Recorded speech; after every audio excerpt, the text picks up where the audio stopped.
नमस्कार, मैं सूरज और आपका बहुत बहुत स्वागत करता हूं yourguruji.com में। तो आइए शुरू करते हैं कहानी गणित की। अभी तक हम लोगों ने कॉम्प्लेक्स नंबर में क्या क्या पढ़ा है, आइए एक एक करके देख लेते हैं। हम लोगों ने पहले इंट्रोडक्शन पढ़ा था, फिर कॉम्प्लेक्स नंबर के बारे में पढ़ा, फिर अलजेब्रा ऑफ कॉम्प्लेक्स नंबर को ने modulus of conjugate and complex number भी हम लोगों ने देख लिया है। अब आर्गेंट प्लेन भी हम लोगों ने देख लिया है और पोलर रिप्रेजेंटेशन भी हम लोगों ने देख लिया, लेकिन इसके कुछ एग्जाम्पल्स बचे हुए हैं जो हम लोग इस वीडियो लेक्चर्स में करेंगे। तो आइए शुरू करें।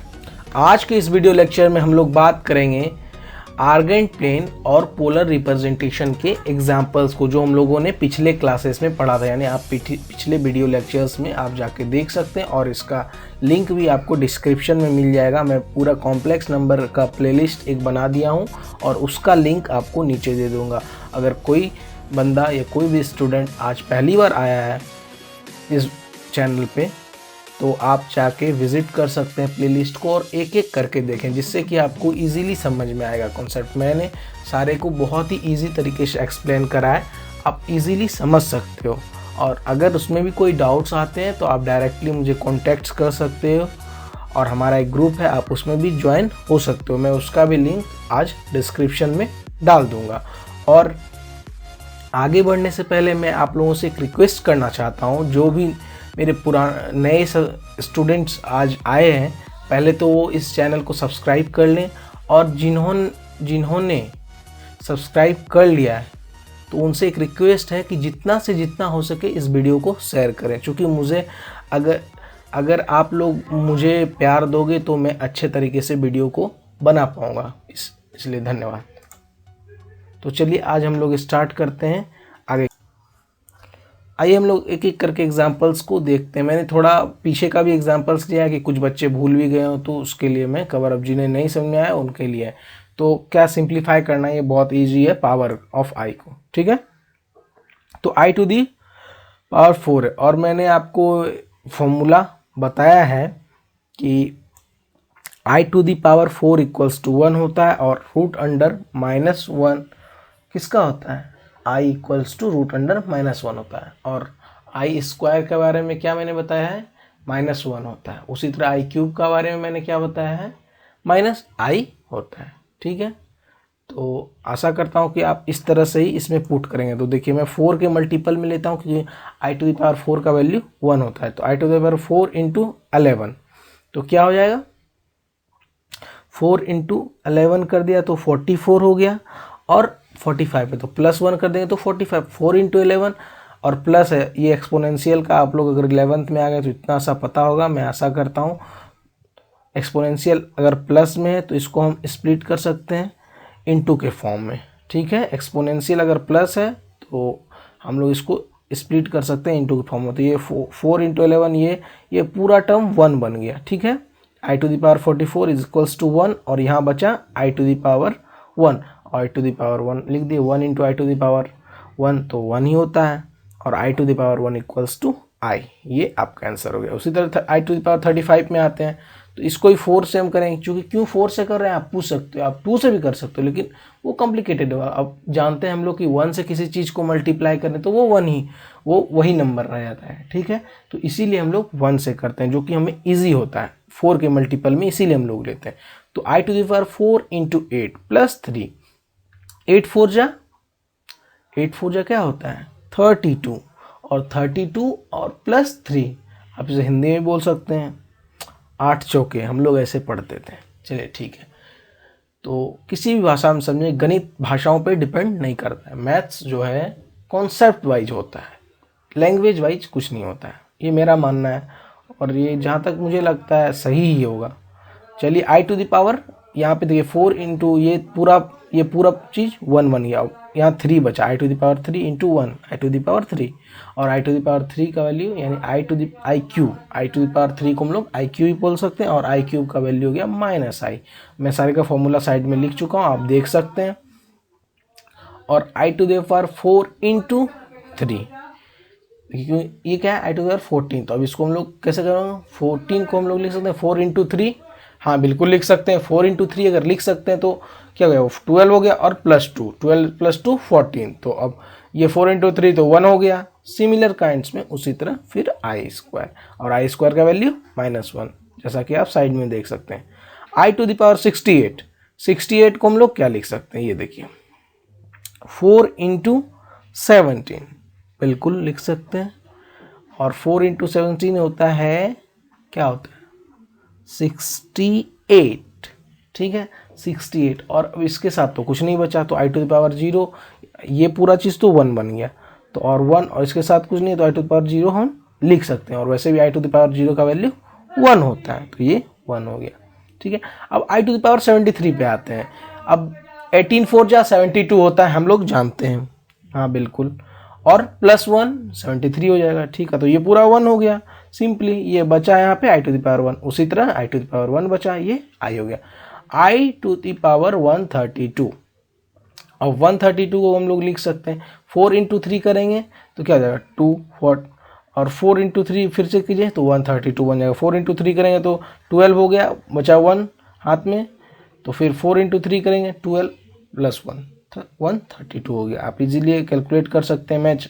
मैं जान के साइड में नहीं किया हूँ कि इतना सा आप शायद कर सकते हो। तो 4 इंटू 32 करेंगे। सिमिलरली ये i⁻0 यहाँ भी, क्योंकि ये यहाँ पे इसके साथ कुछ नहीं है, टोटल टर्म 1 हो गया, तो 1 को हम लोग i⁻0 लिख सकते हैं अगर i के फॉर्म में लिखने कहा जाए तो, ठीक है। अब इसका फाइनल आंसर 1 हो गया।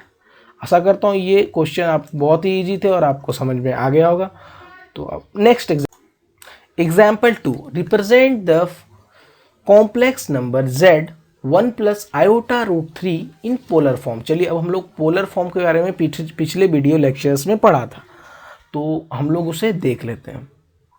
अब इसके लिए हम लोगों को क्या करना है, मैं पहले आप लोगों से एक रिक्वेस्ट करना चाहूँगा, अगर किसी को भी ये क्वेश्चन देख के लगता है कि मैं बना सकता हूँ, तो वो वीडियो को पॉज करके पहले क्वेश्चन को एक बार सेल्फ अटेम्प्ट करने की कोशिश करें। अगर बन जाता है तो अच्छी बात है, नहीं बन रहा है तो मैं तो बताऊंगा ही यहाँ पे, तो आप वीडियो पॉज कर सकते हैं, मैं तब तक बताता हूँ। तो देखिए मैंने एक x और y एक्सिस का ग्राफ बनाया है, जिससे कि मुझे एक रफ आइडिया मिल सके। तो इस तरह से देखिए ये भी पॉजिटिव में, ये भी पॉजिटिव में, दोनों। तो हमारा ये जो होगा x1 यानी 1 कुछ यहाँ पे है, और √3 कुछ y एक्सिस में, यानी दोनों पॉजिटिव में, तो ये हम लिख सकते हैं, ऐसा कोई दिक्कत नहीं है। और मैंने आपको बताया था जब मैं पोलर रिप्रेजेंटेशन पढ़ा रहा था आपको, तो मैंने बताया था कि x जो होता है क्या होता है, रियल एक्सिस होता है, और y होता है इमेजिनरी एक्सिस। ये मुझे बताने की जरूरत नहीं थी, फिर भी मैंने आपको बता दिया।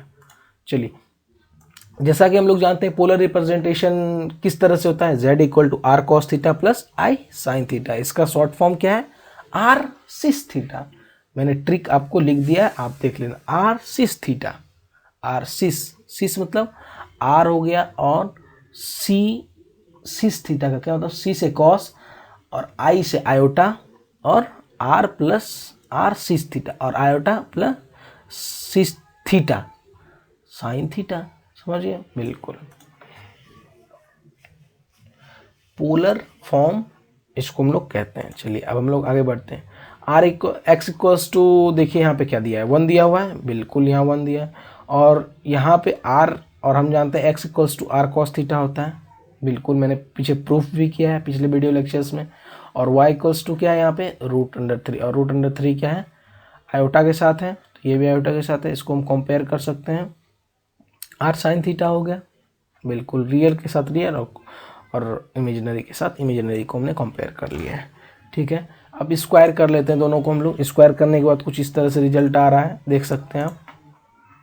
अब हम लोग दोनों को स्क्वायर कर लिए हैं, तो अब इस इक्वेशन 1 और इक्वेशन 2 को हम लोग ऐड कर लेते हैं। जैसे इक्वेशन 1 और इक्वेशन 2 को जैसे ही ऐड करेंगे, तो 1 का स्क्वायर तो 1 हो जाएगा, और √3 का स्क्वायर 3 हो जाएगा, ठीक है। अब r हम लोग कॉमन ले लेते हैं। r कॉमन लेंगे तो r cos² theta + sin² theta = ये 4 हो जाएगा, और cos² थीटा + sin² थीटा का वैल्यू क्या होता है, 1 होता है। ये आपने 10th क्लास में पढ़ा होगा। तो r² की वैल्यू 4 हो गई, और r की वैल्यू क्या आ गई, +-2। अब आप पूछ सकते हैं +-2, आपने क्वाड्रेटिक इक्वेशन पढ़ा था 10th में, तो जो है 4 जो है 4 r² = 4 कैसे हुआ है, अगर मतलब -2 लेंगे तो उसका भी तो वैल्यू सेम ही होने वाला है ना। अगर -2 को स्क्वायर कर देंगे तो वो भी 4 हो जाएगा, और +2 को भी स्क्वायर कर देंगे तो 4 हो जाएगा। उसीलिए, और मैं ये आपको इसको एक्सप्लेन करूंगा जब मैं क्वाड्रेटिक इक्वेशन आपको पढ़ाऊंगा। इसके बाद ही आएगा क्वाड्रेटिक इक्वेशन, मैं उसमें आपको अच्छे से एक्सप्लेन करने की कोशिश करूंगा। अभी फिलहाल आप जान लीजिए, अगर कोई बच्चा 10th में सही से नहीं पढ़ा तो उससे तो मुझे पता है कि 10th में ये सब बता दिया जाता है। तो अब आर की वैल्यू हम लोगों ने फाइंड कर ली है। अब हम लोगों को क्या करना है, थीटा का वैल्यू फाइंड करना है, तभी तो हम लोग ये इस फॉर्म में लिख पाएंगे, ठीक है। लेकिन आर का वैल्यू जब हम लोगों ने फाइंड कर लिया, लेकिन ये +-2 है, अब इसमें से दोनों होगा या एक ही होगा, अब इसको जानने के लिए हम लोग चलिए देखते हैं। तो r इक्वल्स टू +2 होगा। बोलिए क्यों +2 होगा, क्योंकि r क्या, distance from O to P, ये डिस्टेंस हमने आपको जब पोलर रिप्रेजेंटेशन पढ़ाया था तो उस टाइम मैंने बताया था कि ये डिस्टेंस को हम लोग कहते हैं r, या जिसको मॉड z भी कहा जाता था, ठीक है। और डिस्टेंस हमेशा ही ग्रेटर देन 0 होता है, बिल्कुल, तो वो नेगेटिव नहीं होगा, तो इसीलिए प्लस। तो इस बात का भी कन्फ्यूजन आपका दूर हो गया, ये प्लस में ही होता है हमेशा, आर हमेशा प्लस में होगा क्योंकि वो डिस्टेंस है, वो मॉड में रहता है, ठीक है। अब थीटा निकाल लेते हैं। Cos theta equals to half हो गया, बिल्कुल, cos theta equals to half. अब आप पूछ सकते हैं कैसे cos theta equals to half हो गया, तो बिल्कुल मैं आपको बताऊंगा एक एक करके, टेंशन लेने की कोई ज़रूरत नहीं है। देखिए यहाँ पे क्या हमने ये लिखा था, x equals to 1 equals to r cos theta, बिल्कुल। तो हम लोग इसको, तो मैंने सिर्फ आपको समझाने के लिए बताया, इसको लिखने की कोई ज़रूरत नहीं, ये सिर्फ मैंने इस एक्सिस XY एक्सिस को बनाया था, तो इसके लिए मैंने इजीली आपको यहाँ से समझाने के लिए लिखा था। लेकिन अब यहाँ पे क्या है, तो हम लोग लिख सकते हैं cos theta equals to 1/r cos, छोड़ दिया आप इसको, 2 मिनट के लिए भूल जाइए। तो हम लोग लिख सकते हैं r cos theta equals to 1, ठीक है, और आर की वैल्यू 2 अगर यहाँ पे पुट करें तो cos theta equals to half हो जाएगा, वही मैंने यहाँ पे लिखा। उसी तरह साइन में आते हैं, साइन में क्या है, r sine theta equals to √3। अब यहाँ पे आर की वैल्यू को 2 पुट करेंगे जिस तरह, तो यहाँ आ जाएगा क्या, 3/2। उसी तरह देखिए साइन थीटा इक्वल्स टू √3/2। अब देखिए थीटा क्या हो जाएगा, π/3। अब ये पूछे कैसे, ये तो मैं नहीं बताऊँगा, चलो मैं बता देता हूँ। फिर भी आपको पता होना चाहिए, जब भी कॉस थीटा हाफ है और साइन √3/2 है, ठीक है। लेकिन अब आप पूछोगे कि ये π/3 ही क्यों है, तो आपको पता है कॉस थीटा की वैल्यू, कॉस 60 का वैल्यू क्या होता है, कॉस 60 का वैल्यू हाफ होता है, और π/3 को हम लोग क्या कहते हैं, 60 डिग्री तो कहते हैं, वो रेडियन में 60 होता है, और ये अब देखिए 180 डिग्री, पाई को हम लोग 180 डिग्री देखते हैं डिग्री में, और 180/3 करेंगे तो 60 हो जाएगा। तो उसी तरह, और साइन थीटा का वैल्यू √3/2 को ही 60 कहते हैं, तो इसीलिए यहाँ पे ये 60 है। अब ये अब आगे जाओगे तो मैं आपको और एक्सप्लेन करूँगा, इसका और भी कुछ आंसर हो सकता था, लेकिन यही क्यों है, ये आंसर सही है लेकिन यही क्यों हुआ, इसके लिए मैं आपको बताऊँगा ट्रिगो में भी जाके, और मैं अभी भी एक्सप्लेन करने की कोशिश करूँगा थोड़ा थोड़ा, और मैं ट्रिगोनोमेट्री में आपको अच्छे से एक्सप्लेन करूंगा। इसका और भी आंसर्स हो सकते थे लेकिन ये होगा नहीं, आंसर ये right. Example 3, convert the complex number -16/1 + iota √3। तो अब इसको किस में कन्वर्ट करना है, इनटू पोलर फॉर्म। तो आइए हम लोग देख लेते हैं क्या बोल रहा है, पोलर फॉर्म में कन्वर्ट करना है। तो पोलर फॉर्म क्या होता है ये तो आपको पता ही है, अभी अभी मैंने बताया। तो चलिए देखते हैं। तो z को हम लोग लिख सकते हैं, लेट z इक्वल्स टू, हाँ बिल्कुल मान सकते हैं, ठीक है। तो अब इस पोलर फॉर्म में कन्वर्ट करना है, तो r सिस थीटा जो मैंने आपको ट्रिक बताया है, ठीक है। तो अब हम लोग लिखते हैं 16। अब इसको पहले रेशनलाइज कर लेते हैं, चूँकि रेशनलाइज कर लेंगे तो फिर वो अपने फॉर्म में आ जाएगा, ठीक है। तो रेशनलाइज कर लिए, रेशनलाइज करने के बाद कुछ इस तरह से आ रहा है, देखिए 16 1 माइनस कर रहे हैं, 1 - आयोटा 3 आयोटा, चूँकि नीचे से हम लोग को आयोटा फ्री करना होता है, जो इजीली हो जाएगा। -1 का स्क्वायर, ये a² minus of b², a + b a - b होता है, ये बताया आपको। तो z इक्वल्स टू कुछ इस तरह से -16 1 - आयोटा √3 1 - आयोटा, ठीक है। यहाँ तक कोई दिक्कत नहीं होना चाहिए। ये 1 का स्क्वायर 1 हो गया, और √3 का स्क्वायर 3 और आयोटा स्क्वायर, ठीक है। आयोटा स्क्वायर की वैल्यू क्या होती है, -1 होता है। उसी तरह से मैंने यहाँ -1 पुट कर दिया, -1 इंटू -3, तो ये 4, ये प्लस हो जाएगा, ये माइनस माइनस, तो 3 + 1 4 हो जाएगा। ठीक है, अब 4 से 4 कैंसिल हो जाएगा, 4 इंटू 4, बिल्कुल। अब ये पोलर फॉर्म में कन्वर्ट करना है, यहाँ तक तो इजीली कन्वर्ट ये हो गया, स्टैंडर्ड फॉर्म में आ गया, कॉम्प्लेक्स नंबर अब ये स्टैंडर्ड फॉर्म में आ गया। ठीक है, अब हम लोग को पोलर फॉर्म में करना, पहले हम लोग को कोई किसी भी चीज़ को करने से पहले स्टैंडर्ड फॉर्म में कन्वर्ट करना होता है, यानी ये real number plus imaginary number के फॉर्म में। ठीक है, तो अब चलिए हम लोग देख लेते हैं, ये माइनस से माइनस को मल्टीप्लाई कर दिए तो ये -4, और -4 से सबको मल्टीप्लाई कर दिए तो कुछ इस तरह से आ गया। तो और इसका अब स्टैंडर्ड फॉर्म का अगर हम x और y एक्सिस पे ग्राफ बनाना चाहें तो बना सकते हैं। देखिए -y, सॉरी ये x है, तो ये x -x एक्सिस इधर कुछ होगा। ठीक है, और +y है तो कुछ ऊपर होगा। ठीक है, इधर और इधर तो इस तरह से आ गया। ठीक है, -4 यूनिट इधर और 4√3 यूनिट इधर, तो कुछ इस तरह से, और ये आर्ग्यूमेंट बन गया, थीटा को हम लोग आर्ग्यूमेंट करते हैं। तो अब चलिए हम लोग एक देख लेते हैं कैसे। अब हम लोगों को पोलर फॉर्म में कन्वर्ट करना है। तो पोलर फॉर्म तो अभी आपको बताया गया था कि z = r cos theta plus iota sine theta, जिसको हम लोग शॉर्ट में बोलते हैं r सिस थीटा। ठीक है, तो ये r सिस थीटा मैं बार बार इसलिए बोल रहा हूँ तो कि आपको वो याद रहेगा, तो ये ऑटोमेटिकली आ रहा है। r सिस, सिस मतलब c मतलब cos, i मतलब आयोटा, और s मतलब साइन, और थीटा के फॉर्म में लिखते हैं, तो बस इसलिए सिस थीटा।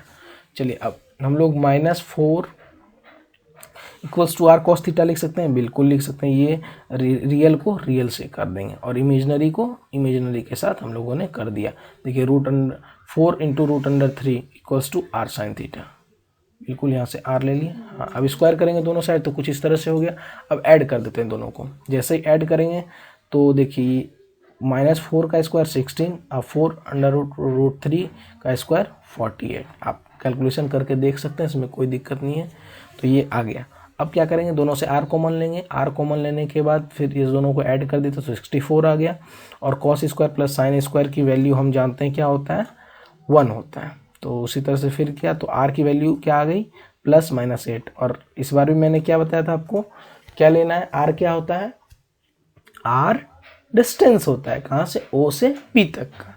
तो हम लोगों को क्या लेना है, r = +8 है, +8 ही लेना है, क्योंकि ये डिस्टेंस होता है, ये डिस्टेंस, और ये डिस्टेंस कभी भी नेगेटिव नहीं हो सकता है। o से p तक का डिस्टेंस है, तो डिस्टेंस कभी भी नेगेटिव नहीं हो सकता है। तो मुझे लगता है कि यहाँ तक क्लियर हो गई। तो अब हम लोग r की वैल्यू को पुट करके cos थीटा और साइन थीटा निकालेंगे। तो यहाँ पे अब हम लोग पुट करते हैं, यहाँ पे हम लोग पुट करेंगे, r का वैल्यू क्या है, +8 जैसे ही पुट करेंगे तो नीचे 8 आ गया, तो 1/2 हो जाएगा, यहाँ पे नेगेटिव है तो यहाँ 1/2 हो गया, कोई दिक्कत नहीं होनी चाहिए।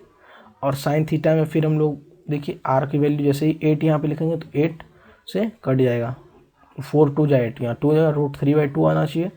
देखिए यहाँ पे है √3/2।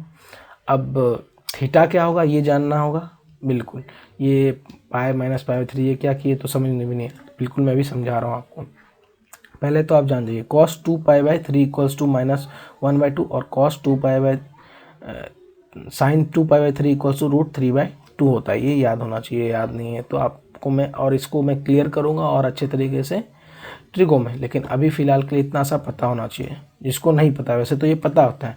अब चलिए थोड़ा सा मैं ट्रिगो का भी कॉन्सेप्ट यहाँ पे क्लियर कर देता हूँ। आइए देखिए, इसमें जो है इस क्वाड्रेंट में सारा ही पॉजिटिव होता है, यानी सारा trigonometric function sine cos tan cot जितने भी होते हैं 6 के 6 11 6 के 6 सारे ही पॉजिटिव होते हैं। अब सेकंड क्वाड्रेंट, इसे फर्स्ट क्वाड्रेंट कहते हैं, इसे सेकंड कहते हैं, इसे थर्ड, इसे फोर्थ, ये याद होना चाहिए, आप इसको अच्छे से बना लेंगे।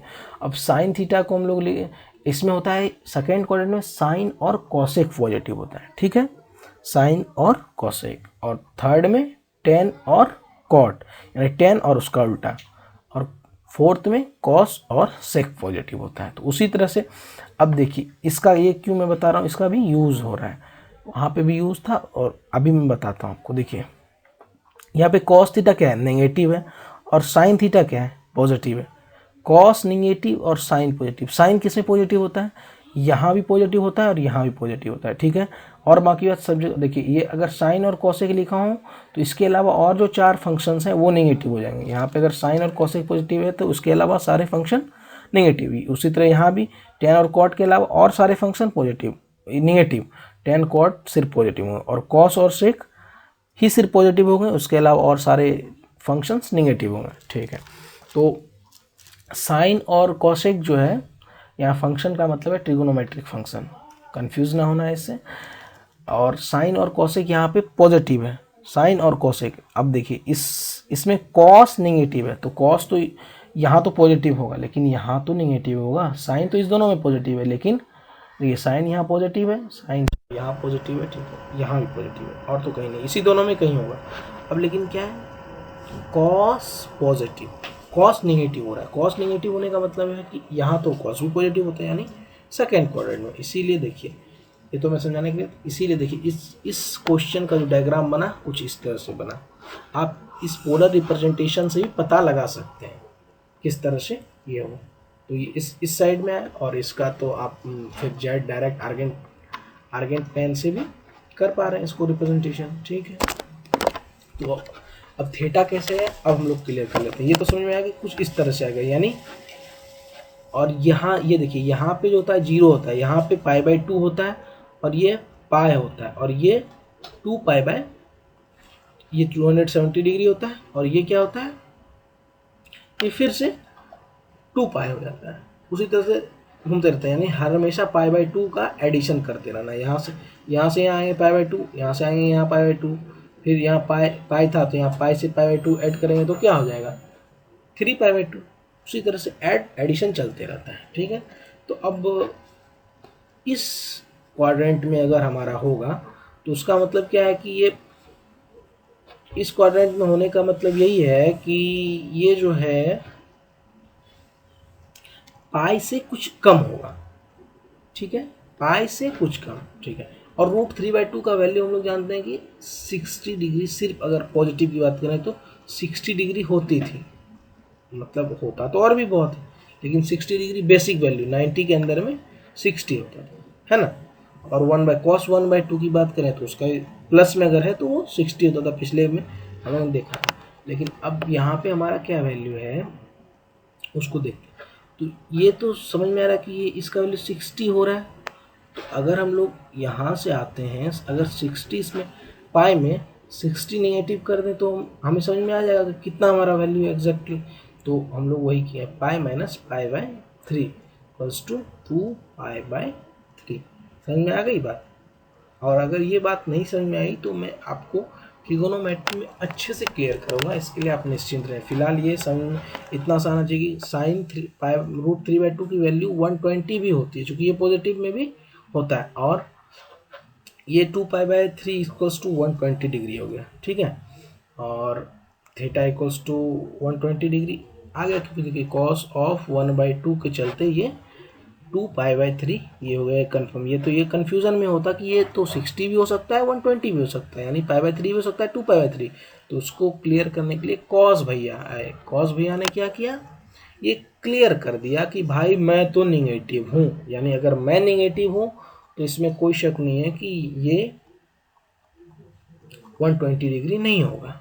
चलिए, क्योंकि सेकेंड क्वाड्रेंट में कॉस नेगेटिव होता है। तो चलिए अब हम लोग नेक्स्ट एग्जांपल्स को देख लेते हैं।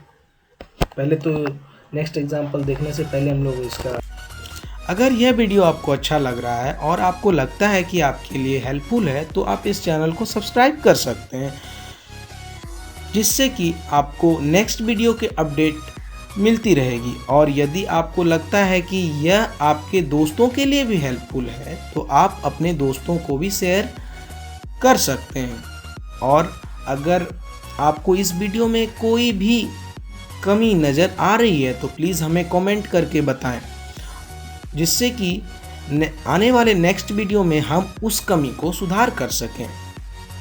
आप अपने सुझाव हमें ईमेल पर भी भेज सकते हैं और व्हाट्सएप पर भी भेज सकते हैं। यदि आप चाहें तो आप हमें इंस्टाग्राम पर फॉलो कर सकते हैं, फेसबुक पेज पर लाइक कर सकते हैं, जिससे कि आपको लेटेस्ट अपडेट और मैं कुछ इम्पोर्टेंट मटेरियल्स मैं अपलोड करता हूँ फेसबुक और इंस्टाग्राम पे, तो आपको इजीली अवेलेबल हो जाएंगे और हमारे लिंक्स जो है डिस्क्रिप्शन में मिल जाएगी। वीडियो को अंत तक देखने के लिए बहुत बहुत धन्यवाद। आपका दिन शुभ हो।